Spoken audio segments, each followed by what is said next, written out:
From the University of Florida's College of Journalism and Communications, you're watching WUFT News. This is a WUFT News Update. I'm Landry Baliton. And I'm Maleah Lyden. Thank you for joining us. Concerns today at the Alachua County Commission meeting over the Emergency Rental Assistance Program. WUFT's Ariana Psarakos was at the meeting and heard plenty of frustrated residents. Maleah, people are frustrated because although the program is helpful, they feel it's taking too long to be effective. Tensions were high for the people who came to the podium one by one, each with their own stories about how they felt they have not received the full benefit of the program.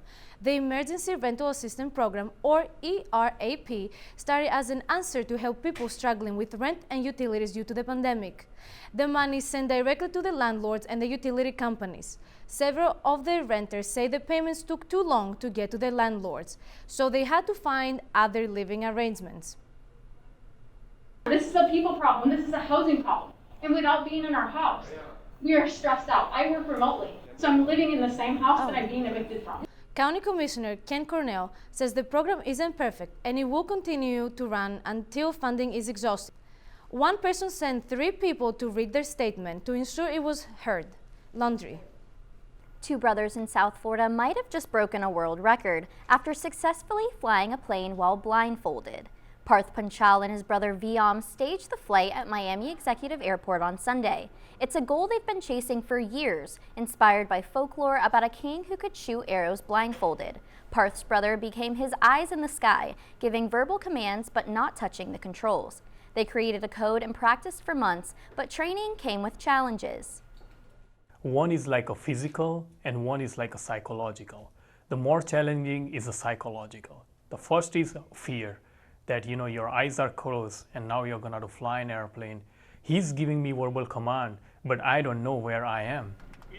The brothers hope to find a record certification in their mailbox soon. Vice President Kamala Harris is encouraging families to file their taxes to receive benefits from the expanded child tax credit. Harris launched an outreach campaign to increase the number of families who send in their tax forms. The credit allows families to receive up to $3,600 annually as part of the coronavirus relief package. These payments may be especially helpful to low-income families as they deal with rising prices at the gas station and grocery store. Our message today is simple. If you are eligible for the child tax credit and the earned income tax credit, we want you to get those credits. And you know why. Working families deserve a break. Families began receiving monthly payments last July, so those who have not yet filed their taxes still have time to claim their credit. A report from a congressional commission says fentanyl is the leading drug in opioid trafficking. The report says the main source of fentanyl in the U.S. is smuggling across the border with Mexico. Statistics also show an increase in the use of the mail to spread fentanyl across the country. Because the synthetic drug is up to 50 times stronger than heroin, the commission hopes to boost public awareness. Several North Carolina highways have reopened after being closed due to dangerous driving conditions and car crashes. Freezing rain in counties near the Tennessee border caused nearly 24 car crashes. Firefighters reported one pileup involved 50 vehicles. Another involved 22 cars. Some counties had to cancel school because the roads were too hazardous to send buses out. Maleah, that sounds so scary. It looks like we could all use some sunshine right now. I completely agree. Mariana Larsen is here to tell us how long we should keep our umbrellas out. You're going to be happy to hear that starting tomorrow, we're expecting to see sunny and clear skies. Now, all that rain that we saw earlier in our area is actually connected to the same system that's causing all that ice in the Carolinas. Now, as that cold front pushes towards the Atlantic Ocean, it's going to take all that precipitation with it, and we're going to get some relief in our forecast. Let's take a look at our current conditions. Right now, outside our studio, it's looking a little bit overcast, although it is still a really pretty view out there if you see the sunlight seeping through the clouds there. Right now in Gainesville, it's feeling like 51, and there's a slight breeze as well. Now let's take a look at our precipitation for the rest of the day.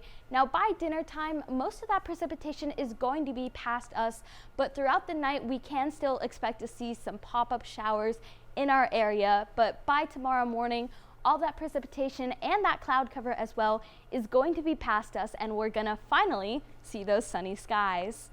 Let's take a look at our hour by hour for tonight. We're expecting temperatures to dip into the mid-30s right before the sun rises, and this cold weather is going to cause some frost in our area.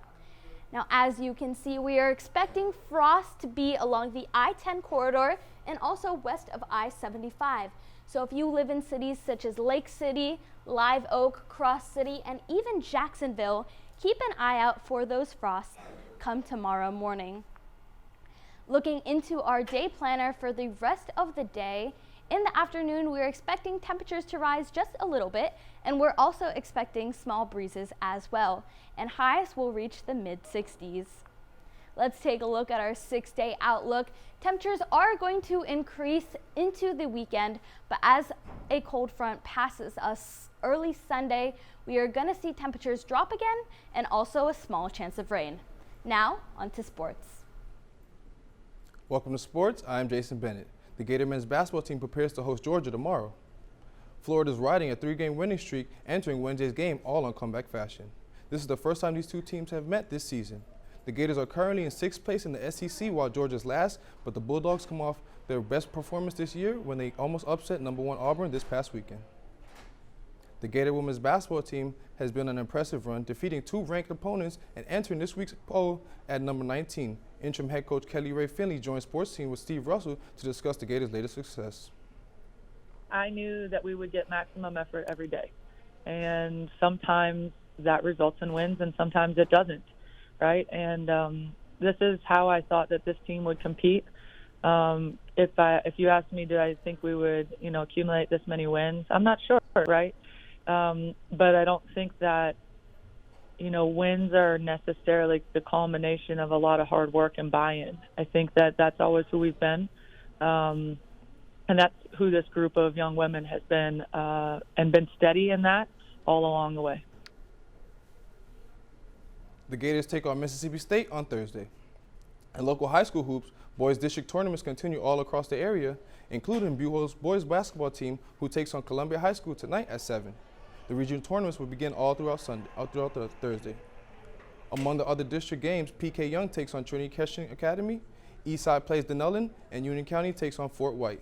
These teams are all looking to advance to the district championship game. Thanks for keeping up with WUFT News on Facebook. I'm Maleah Lyden. And I'm Landry Baliton. That's our time for now, but your Florida news is always on at WUFT.org. Good night.